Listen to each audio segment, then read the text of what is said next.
Kembali tim Jimat punya cerita. Cerita ini ditulis oleh Mas Rulo Fakih dengan judul Rogoh Nyowo. Cerita misteri bersambung bersama pembawa cerita Jimat, Ki Banu Asmoro. Inilah cerita misteri Rogoh Nyowo seri yang ke-10.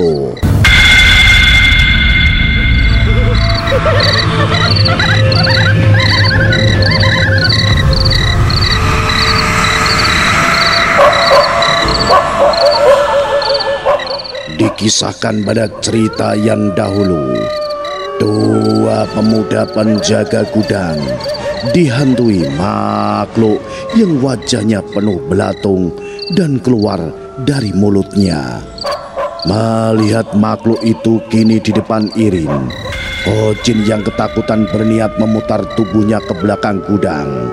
Namun naas, ketika Hojin berbalik, dua sosok yang sama sudah menantinya. Hojin berteriak kencang, namun suaranya seolah hanya terdengar di barak gudang saja. Suara tertawa makhluk itu dengan mengadu giginya seolah tengah mengunyah sesuatu. Hojin kembali berusaha untuk lari, namun lagi-lagi Hojin harus terima nasib. Kini matanya bukan lagi melihat sosok menakutkan, tapi mengerikan. Irin tubuhnya sudah tak bergerak lagi. Matanya melotot ke atas, ternganga kaku dan mulut menganga, seperti menahan sakit dan ketakutan bersamaan. Perutnya robek oleh kuku-kuku tajam dua makhluk yang sama. Mereka memperebutkan isi perut Irin hingga darah dan potongan-potongan isi perut berceceran. Nafas Hojin tersengal-sengal, darahnya beku, air matanya mengalir membasahi pipi yang sudah seputih kapas. Jangankan untuk lari, bergerak pun ia tak mampu, hingga satu sambaran tangan berkuku tajam merobek dadanya.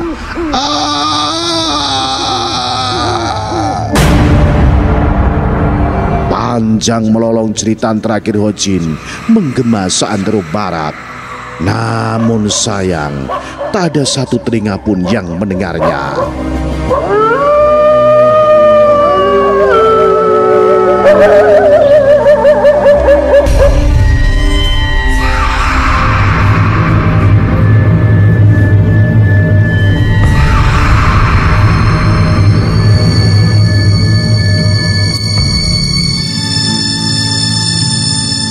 Langit pagi yang biasanya cerah kini nampak mendung suram di bumi Malang.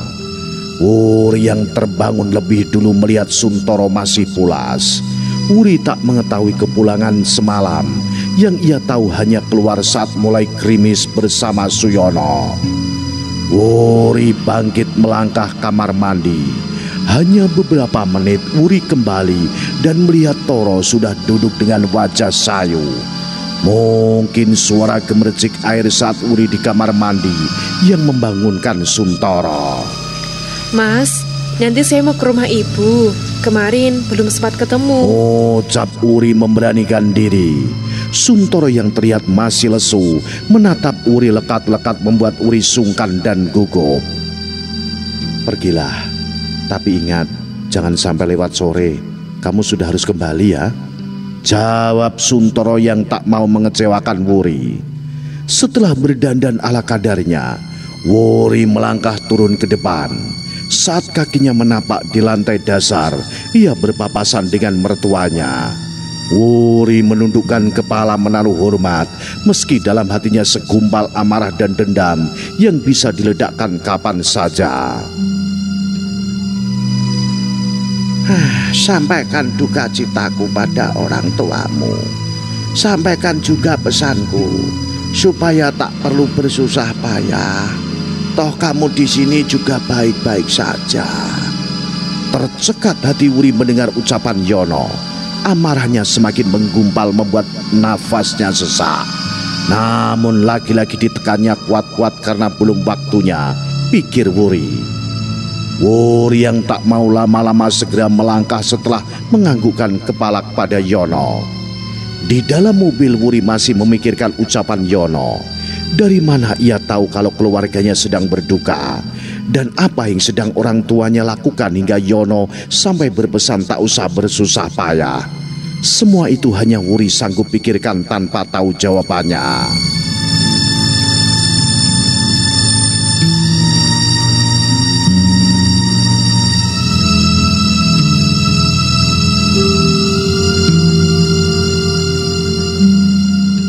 Tak terasa perjalanan Wuri tinggal beberapa meter lagi, sampai akhirnya mobil yang ditumpanginya berbelok ke halaman rumahnya.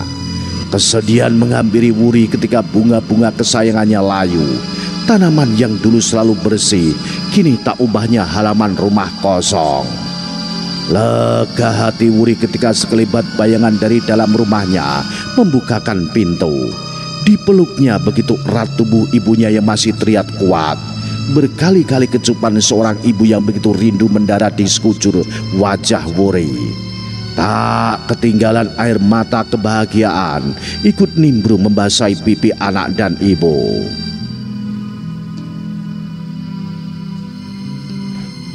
Wuri, sapa Pak Wardoyo. Begitu Wuri masuk ke belakang masih dalam rengkuan ibunya. Nggih, Pak. Saut Wuri hormat dengan mencium punggung tangan kanan Pak Wardoyo. Rumah yang beberapa hari belakangan begitu sepi dan suram, siang itu tampak ada sinar kebahagiaan yang memancar di belakang rumah. Sebelum satu pembahasan menjadi topik hingga membuat suasana sedikit berubah. Duk, Bapak sama Ibu lusa akan ke tempat Pak D dan Eyangmu di Banyuwangi. Ibu ingin kamu bisa bebas dari iblis Yono. Ucap Laswati dengan wajah merah mengingat semua perbuatan Yono pada keluarganya. Apa yang akan Ibu lakukan harus hati-hati. Wuri juga sangat tersiksa tinggal di rumah itu. Teluh Wuri dengan mata berkaca-kaca. Tangan lembut seketika mendarat di kepala Wuri. Dibelainya penuh kasih sayang. Sabar ya, Nduk. Ibu sama Bapak pasti melakukan yang terbaik agar kamu bisa segera lepas. Saut Laswati menenangkan Wuri. Siapa yang meninggal, Bu? Kok sampai menginap 2 hari? Pertanyaan Wuri seketika membuat Laswati dan Pak Wardoyo saling pandang. Setelah menghela nafas panjang dan berat, Laswati akhirnya menceritakan kematian Mbah Bayan dan Mbah Rekso yang tragis. Wuri yang mendengar terbayang kembali satu sosok kakek tua yang mau membawanya, namun malah bernasib naas. Wuri tak mampu membendung air matanya, sekaligus menambah kebencian dan dendamnya pada Suyono.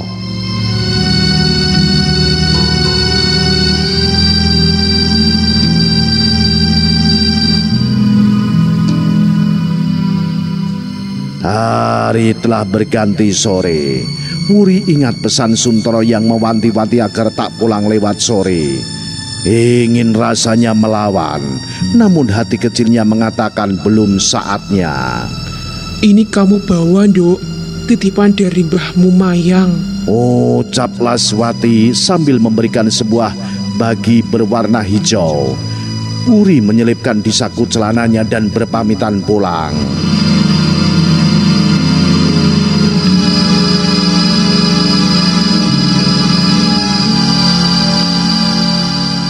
Di perjalanan Wuri tampak tak begitu tenang. Matanya sesekali melirik ke belakang. Ia merasa jika di jok belakang duduk sesosok perempuan. Namun ketika menoleh sosok itu tak terlihat. Hingga sampai di rumah mewah mertuanya, Wuri masih merasa diikuti. Wuri mencoba untuk tak menghiraukannya. Namun saat kakinya selangkah di dalam rumah, "Minggat saka kene." Tiba-tiba bentakan keras dari Yono mengagetkan Wuri.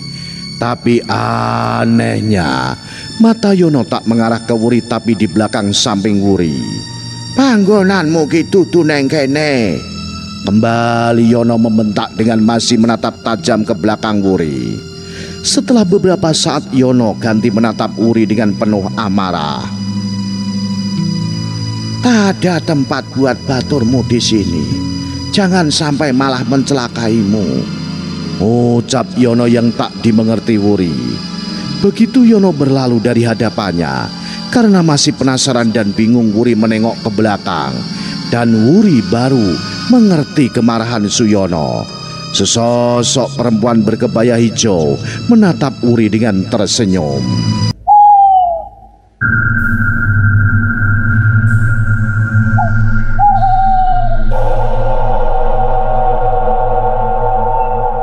Sementara itu di proyek gudang milik Sudiro. "Ini mana kok gak datang-datang? Mana sudah maghrib lagi?" Gerutu seorang laki-laki berkaos lengan panjang dan bertopi. Langit yang sudah gelap ditambah mendung yang memang sudah saatnya musim hujan di bumi pahlawan membuatnya semakin gelisah. Berkali-kali ia melihat ke jalan raya, namun yang dinantinya tak kunjung datang. Kilat-kilat nampak sudah berkelebatan. Angin tipis mulai berhembus membuat suasana hatinya tak nyaman. Hingga beberapa menit kemudian rintik gerimis mulai turun, memaksa Romi sang mandor masuk berteduh di barak gudang. Belum hilang rasa cemas dan gelisahnya, tiba-tiba hidungnya mencium bau busuk yang menyengat kuat sampai tangan Romi menekan perutnya kuat-kuat. Ia sepertinya sudah tak mampu bertahan di dalam gudang hingga kakinya melangkah keluar barak. Saat itulah satu sosok berjalan mendekatinya. Satu sosok itu dekat. Bau busuk itu tiba-tiba hilang, berganti bau bunga Kamboja. "Jancuk ancene, kok bisa-bisane telat ya?" umpat Roni pada sosok di depannya yang hanya diam dengan tatapan kosong. "Mana si Irin?" Kembali Romi menanyakan Irin pada sosok Hojin yang sedang berada di hadapannya. Bukan jawaban suara yang Romi dengar, melainkan tangan dan jari telunjuk Hojin yang menunjuk ke arah gudang. Kepala Romi mengikuti arah yang ditunjuk tangan Hojin, dan benar saja Irin sedang duduk membelakangi Romi dan Hojin. Romi sedikit kaget dan heran. Dari mana Irin datangnya? Tiba-tiba sudah ada di dalam gudang. "Kalian ini kok pada aneh? Ditanya nggak jawab kayak orang bisu aja," gerutu Romi jengkel. "Ya sudah, aku mau pulang. Nanti kalau ada apa-apa kabari saya cepat ya." Lagi-lagi bukan suara yang didengar oleh Romi, namun anggukan kepala Hojin. Romi hanya geleng-geleng sambil melangkah. Namun baru 3 langkah Romi berbalik mendekati Hojin kembali. "Kamu tadi pas kesini mencium bau busuk kayak bangkai nggak, Mas Hojin?" tanya Roni yang kembali hanya untuk menanyakan itu. Lagi-lagi Hojin hanya menggelengkan kepala. "Kamu nggak nyium? Lawang kamu aja baunya kembang kuburan gini. Minyak apa toh yang kamu pakai?" tanya Romi. Namun kini Hojin hanya diam tanpa gerak apapun. Romi semakin heran melihat wajah Hojin yang begitu pucat. Tatapan matanya kosong dengan rambut acak-acakan. Bau tubuh seperti bunga Kamboja. Begitu juga dengan Irin. Ada keanehan dengan tangannya yang terus terlihat lurus kaku tanpa bergerak sedikit pun. Namun karena cuaca yang sudah semakin malam, Romi akhirnya meninggalkan lokasi proyek Hojin dan Irin yang masih bersikap aneh padanya. Sebelum membelokkan sepeda motornya, Romi menyempatkan melihat ke arah gudang kembali. Ia sempat menghentikan motornya karena matanya tak melihat siapapun di gudang. Ditambah kini bau busuk kembali menghampiri penciumannya. Romi mulai merinding dan merasa tempatnya mencari nafkah tiba-tiba berubah menyeramkan. Bulu kuduknya merinding saat leher tengkuknya seperti ditiup dari belakang. Mulyale. Satu suara pelan namun jelas menyuruh Romi untuk pulang. Romi yang kaget memalingkan wajahnya mencari sumber suara. Seorang laki-laki yang pantas dipanggil kakek berdiri di seberang jalan. Namun pandangan kakek itu bukan tertuju pada Romi, melainkan ke arah lokasi proyek. Romi yang hendak turun menghampiri kakek itu urung karena sang kakek melangkahkan kakinya berbeda dengan Romi. Suasana yang semakin dingin dan mencekam membuat nyali Romi menciut. Berbagai keganjilan yang ia rasakan menggerakkan hatinya menuruti ucapan sang kakek yang sudah tak terlihat lagi sosoknya.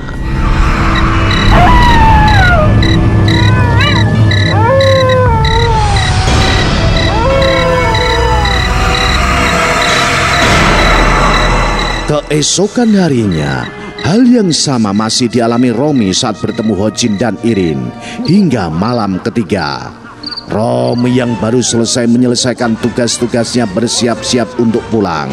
Dan seperti biasanya, sebelum beranjak meninggalkan lokasi proyek, Romi terlebih dahulu ke gudang sekedar memastikan keadaan. Benar-benar kelewatan nih dua preman kampung, gak ada disiplinnya. Gumam Romi setelah melihat jam di tangan kirinya. Ia benar-benar dibuat marah dan geram hingga beberapa kali sumpah serapah keluar dari mulut Romi. Sampai 30 menit lebih Romi menunggu sambil mondar-mandir. Namun Hojin dan Irin yang ditunggunya belum juga muncul.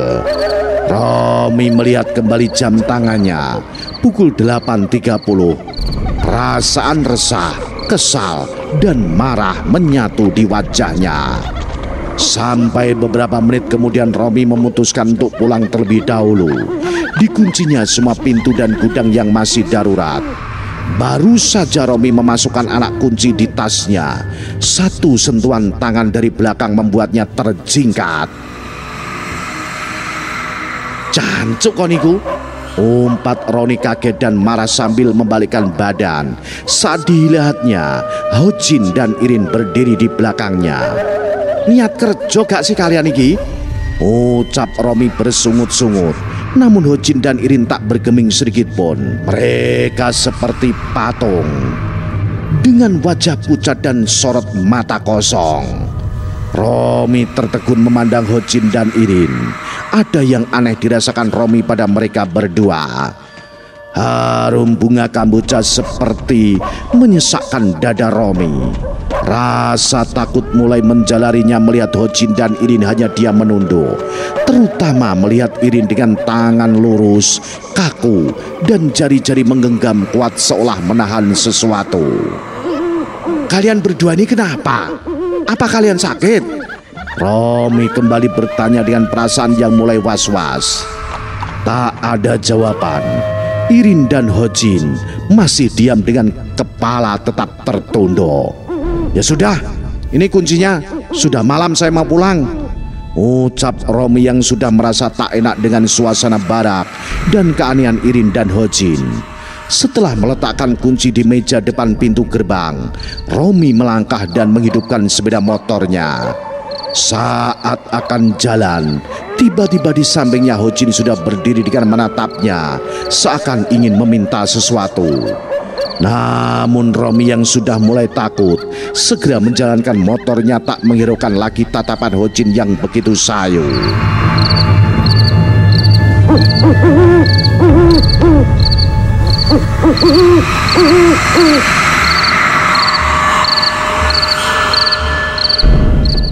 Sementara itu, meski malam belum begitu larut, namun keadaan rumah mewah Suyono tampak sunyi. Hanya tampak satu penjaga yang duduk di pos dengan secangkir kopi dan ditemani televisi 14 in hitam putih. Beberapa lampu utama sudah dipadamkan. Tersisa lampu-lampu redup yang masih setia atau mungkin terpaksa. Yono terlihat begitu gelisah. Raut wajahnya menunjukkan ketidaktenangan. Beberapa kali nafasnya terdengar berat seolah ada beban berat menindihnya. Tara, Bapak harap kamu bisa menjaga Wuri dalam 41 hari ini. Jangan sampai kamu gagal membawanya ke alas purwa, ucap Yono pada Toro yang tertunduk di belakangnya. Namun ada satu lagi yang harus kamu tahu. Kakakmu pasti akan berusaha menggagalkan usahamu. Dan ini yang paling Bapak khawatirkan. Kembali Yono menyambung ucapannya tanpa menoleh kepada Suntoro. Bukankah Mbah Karim yang membantu Mas Diro sudah tiada, Pak? Atau kenapa kita nggak ajak bicara lagi baik-baik Mas Diro? Toro yang tertunduk memberanikan diri, bicara seraya menatap punggung bapaknya. Yono membalikkan badannya, menatap Toro datar. Tampak matanya seakan menyimpan ribuan bayangan yang tak dimengerti Toro. Ketahuilah Toro, kenapa Bapak memilihmu menjadi penerus Bapak? Itu semua karena ibumu. Yono terdiam sejenak. Pikirannya seakan sedang mengulas satu kejadian di masa lalu. Ibumu sebenarnya yang memilihmu, dan ibumu juga yang menanam pancermu di alas purwo bersama Nyai Tanjung. Ucapan Yono membuat Toro tampak kaget. Ditatapnya wajah bapaknya yang penuh harap, ia masih belum sepenuhnya mengerti. Ibumu mengorbankan dirinya untukmu karena dia ingin kamu hidup dan meneruskan semuanya. Namun, dan yang menjadi kekhawatiran Bapak, jika kakakmu sampai tahu di mana pancermu ditanam, maka pengorbanan ibumu akan sia-sia. Baru saja Yono selesai bicara, tangannya tiba-tiba memegang dadanya dengan wajah berkerut menahan sakit. Bapak kenapa? Tanya Toro mendekati bapaknya. Baru saja tangan Toro menyentuh pundak bapaknya. Darah segar menyembur dari mulut Yono. Wajahnya meringis kesakitan. Toro yang kaget dan panik memapah bapaknya berjalan menuju rumah utama. Beberapa kali Yono yang berjalan pelan dalam papan Toro masih tampak mengeluarkan darah hitam. Sesampainya di kamar pribadi Yono, kembali darah hitam menyembur hingga mengotori baju batiknya sendiri. Munaji, biadab, ia mengkhianatiku. Munaji. Dengan geram Yono menyebut Munaji hingga membuat Toro bingung. Apa maksud Bapak? Kenapa dengan Kang Munaji, Pak? Tanya Toro antara bingung dan panik. Kamu lihat saja sendiri di gudang milik kita. Nanti kamu akan tahu sendiri. Rupanya Munaji ingin membunuhku. Toro yang mendengar penjelasan bapaknya seketika bangkit. Meski masih belum mengerti dengan jelas, tapi nalurinya sebagai anak terpanggil. Aku akan ke sana sekarang juga. Bapak tenang saja dan istirahat ya, ucap Toro langsung berjalan keluar dari kamar bapaknya. Dipanggilnya salah satu pembantunya untuk menjaga bapaknya. Tanpa menunggu lama, Toro segera keluar dan mengambil mobilnya. Dan begitu menapak di jalan hitam aspal, mobil Toro melaju dengan kencang. Ia ingin segera sampai di gudang perkebunan milik bapaknya. Ia ingin segera bertemu Munaji dan memastikan apa yang dilakukannya hingga membuat bapaknya sekarat. Nah, apa yang akan terjadi? Ikuti terus cerita misteri bersambung Rogoh Nyowo. Salam Jimatres, salam misteri. Au.